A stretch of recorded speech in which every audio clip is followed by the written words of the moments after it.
GOP candidates are raking in new endorsements before the Thanksgiving holiday. But instead of preparing turkey and side dishes, several are preparing speeches and campaign promises as they hit the trail ahead of the Iowa caucuses. Natalie Allison and Marcia Kramer join us now. Natalie is Politico national reporter, and Marcia is chief political correspondent for WCBS in New York. So we have a brief breather for the candidates and for Congress before the action resumes this weekend and into Monday. Natalie, let's start with that. We just heard from Bob Vander Plaats about his endorsement of Ron DeSantis. From your reporting, how much of an issue has abortion been in the jockeying for the candidates, the caucuses, and the primaries? You know, it's been an issue to the extent that people like Bob Vander Plaats, that groups, anti-abortion groups like the Susan B. Anthony Pro-Life for America have been trying to force the Republicans' hands on this. They've been trying to get them to embrace things like a 15-week ban. The polling shows, though, that candidates' positions on these issues, particularly candidates who are moving to the right, embracing those bans, it hasn't necessarily helped them in places like Iowa. So Bob Vander Plaats is endorsing DeSantis at a really critical time where he is really struggling to take off in Iowa, despite going all in on that state. But DeSantis embracing a 15-week ban, Mike Pence having embraced that, Tim Scott having embraced that, it didn't help them there. And so that's showing us that these, in many cases, very conservative, sometimes evangelical Christian Iowa caucus goers are not moving because someone is sticking to the far right on an issue like abortion. And someone like Donald Trump, someone like Nikki Haley, both of those are continuing to do well in Iowa, particularly Haley, who's seen quite an increase, have said that they're not necessarily going to call for that kind of a federal restriction when they're president. Can you get a measure of the impact of endorsements in this cycle? It just doesn't feel like a traditional cycle, which means the endorsements may not have a traditional impact. Yeah, we're not seeing a lot of endorsements except for Donald Trump. Donald Trump certainly is raking them in on the congressional side. He is having a number of people, think like former presidential candidate Ben Carson weighing in to endorse him. But for the most part, these other candidates are not having a lot of public figures, former candidates, other public officials weigh in to endorse them. And I don't think that endorsements are going to maybe be as important this time around. It was very key for someone like Trump in 2016 to get over the finish line with Republicans in the primary process, to get some of the buy-in of conservative evangelical leaders and things like that at a time when they were really struggling on whether to trust him. But now that this primary is so lopsided and Trump is so far ahead, it's not clear that it's worth a lot of these prominent Republicans to go out on a limb and endorse someone who may not survive past the Iowa caucuses.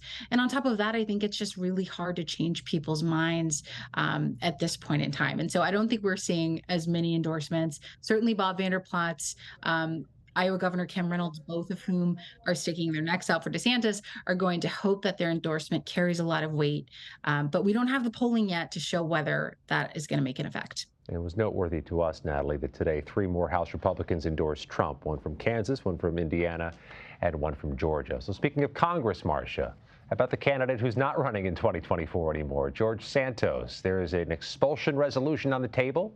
The sponsor of that resolution told me today that there's not going to be an update today, but there could be some movement next week. He's no longer going to be in Congress come 2025. Marcia, what do we make of that seat and the prospects of Democrats and Republicans fighting it out there on Long Island? Well, I think that really what we're waiting to see, he said that he's going to have a press conference on November 30th. So we're waiting to see what he says. And I think that what may be going on is he may be trying to leverage a decision possibly to resign from Congress and eliminate the whole expulsion thing in exchange for some deal he's trying to cut with the federal government and the charges that have been brought against him. So I guess really the hanging chad here in the race is what he's going to do on November 3rd. And if he doesn't resign, obviously that's going to force the hand, especially of the Republicans the newly freshman Republicans in New York, to try to push for him to be expelled. So that may be a component of his attorneys and his conversations with the Department of Justice, his resigning or not resigning, his facing expulsion or preempting that with a resignation? Well, I think that you have a situation where he's now reached a point where it's clear that there's more than just a handful of people who think he should resign in Congress. It's now beyond just a New York delegation, and it's gone to people who are on the Ethics Committee and others. So the real question is going to be whether there are enough Republicans who will join with Democrats to vote for expulsion. Remember, as we both know, it takes a two-thirds majority, so that's a high bar. But I think that now that all the things have come out about the investigation that Congress has done, the things he spent money on, from Hermes scarves and getting Botox, to things that were really troubling to congressmen. And I think that maybe he's now looking at the handwriting on the wall, seeing that he could face expulsion and trying to leverage as much as possible an attempt to leverage his ability to resign and to limit the exposure he could have in the federal government and maybe limit his exposure to jail time. Maybe he's looking for a plea deal. Maybe he's looking for a promise he won't have to do jail time. It remains to be seen. But again, the 30th of November, he scheduled a press conference. So whatever negotiations he's doing, he has to do quickly. Remember, a number of people who worked in his campaign have now turned state's evidence against him and are cooperating with the federal government. So that's another thing he has to consider as he figures out what's next for him, and whether that next is serving out, trying to hold on to serve until at least he goes to trial, which is not until next September. One of the things he's had going for him is that he's part of that narrow majority, one of just a handful of votes that can make or break anything. If he's gone via expulsion or resignation, that margin gets narrower. There's an Ohio congressman the Republicans have thinking of leaving for a job at a university. The margin gets narrower. So the question is, Marcia, if this goes vacant, this seat for George Santos, and there's a special election called by Governor Hochul, Republicans stand a chance of winning that seat still, in that district still?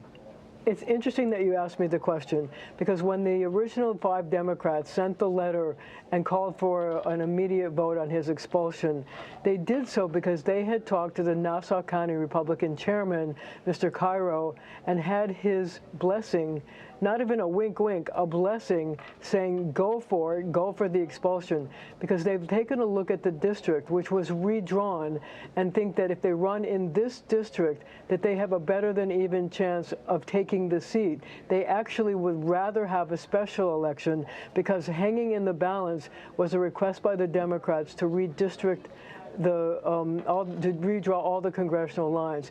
If the State Court of Appeals upholds that, it's clear that the Democrats are going to try to redraw that district that was held previously by Tom Suozzi.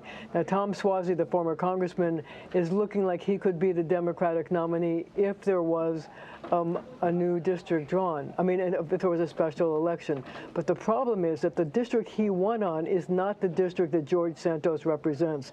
There were a number of places in Long Island, that Republican areas, that were brought into the district, as well as a very conservative part of Queens, which is now in the district. So the Republicans have taken a look at this, and they say they would rather run in a special election now, because they think they have a better chance of holding the seat now than if it's redrawn, and it's redrawn to the Democrats' liking. So I think that the Republicans in Congress have also gotten that same wink-wink from Nassau County Republicans saying, go for it now, go for the expulsion now, if that's what you need to do.